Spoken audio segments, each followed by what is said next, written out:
Halo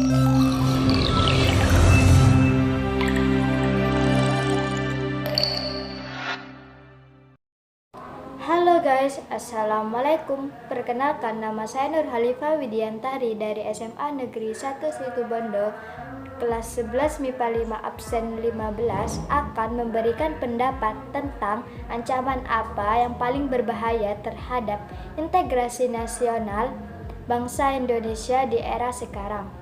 Sebelum itu, kalian tahu nggak sih apa itu integrasi nasional dan apa saja ancamannya? Kalau ingin tahu, saksikan video ini sampai habis ya. Integrasi nasional adalah sebuah penyesuaian dengan unsur-unsur kebudayaan yang berbeda sehingga akan mencapai suatu keselarasan fungsi yang ada di dalam kehidupan masyarakat. Ancaman terhadap persatuan dan kesatuan bangsa atau integrasi nasional jelas merupakan ancaman terhadap cita-cita bangsa Indonesia, khususnya untuk melindungi segenap bangsa Indonesia.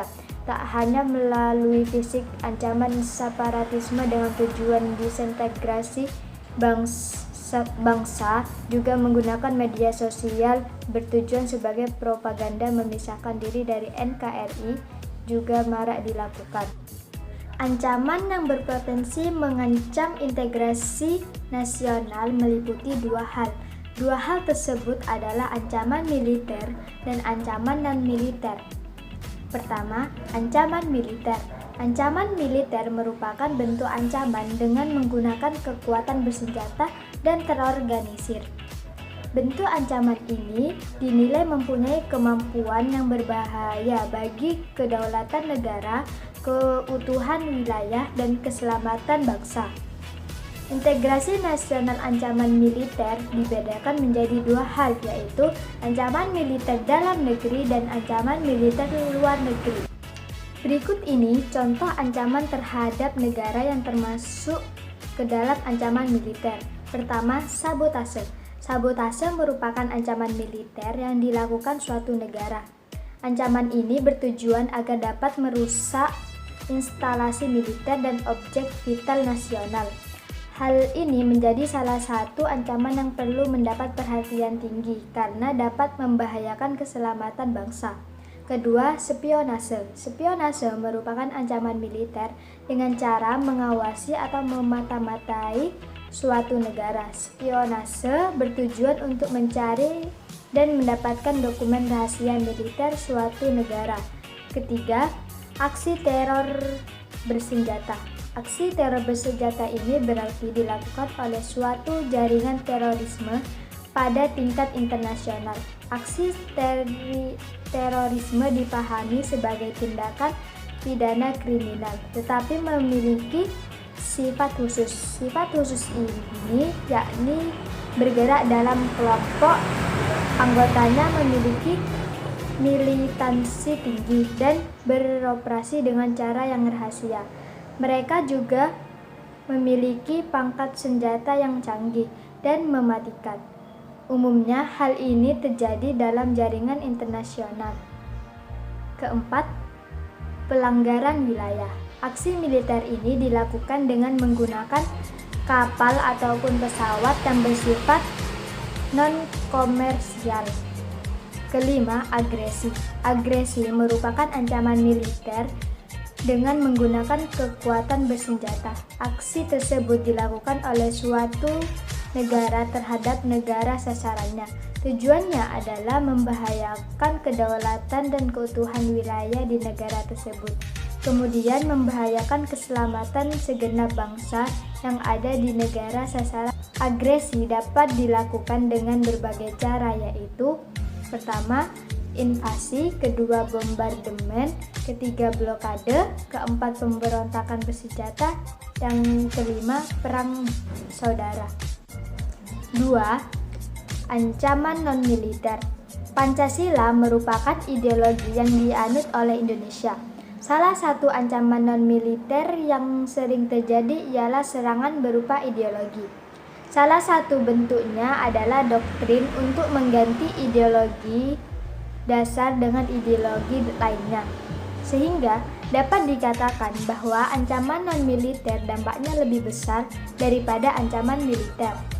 Contoh ancaman non-militer meliputi ancaman di bidang ideologi, di bidang sosial budaya, di bidang politik, di bidang ekonomi, dan di bidang keselamatan umum.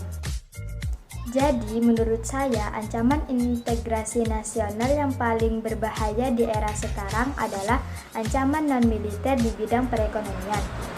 Ancaman di bidang perekonomian merupakan usaha dan kegiatan baik berasal dari luar maupun dalam negeri yang dinilai mengancam dan membahayakan keamanan finansial serta pertumbuhan ekonomi nasional bangsa Indonesia.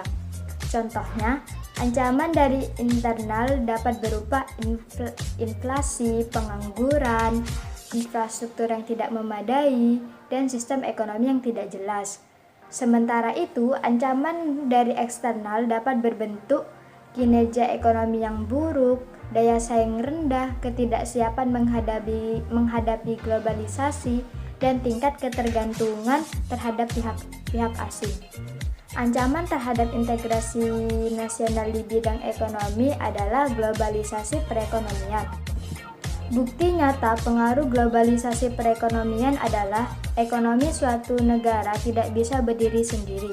Saat ini, tidak ada lagi negara dengan kebijakan ekonomi yang tertutup dari pengaruh negara lain.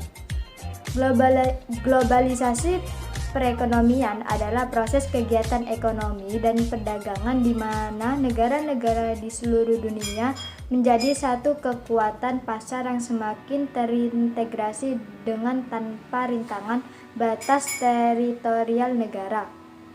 Globalisasi perekonomian mengharuskan penghapusan seluruh batasan dan hambatan terhadap arus modal dan barang dan jasa.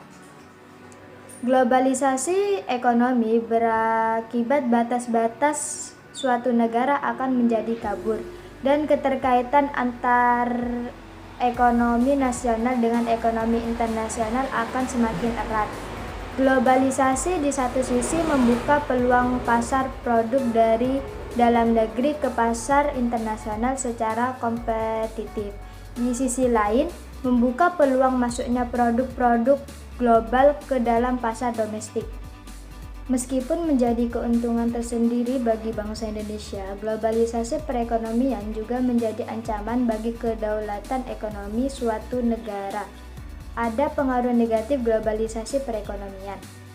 Globalisasi perekonomian menimbulkan pengaruh negatif yang dapat menjadi ancaman kedaulatan Indonesia, khususnya di bidang ekonomi, yaitu daya saing produk lokal kalah, perekonomian Indonesia akan dikuasai pihak asing, tajamnya kesenjangan sosial, sektor ekonomi rakyat bersubsidi berkurang, dan proses pertumbuhan ekonomi jangka panjang memburuk, serta penanaman modal oleh pihak-pihak asing juga bisa saja digunakan untuk mengontrol suatu negara. Oleh karena itu, negara Indonesia harus berupaya lebih menjaga kedaulatan perekonomian dari gangguan eksternal maupun internal agar menjaga integrasi nasional tetap damai. Sekian dari video ini, saya sampaikan terima kasih. Wassalamualaikum warahmatullahi wabarakatuh.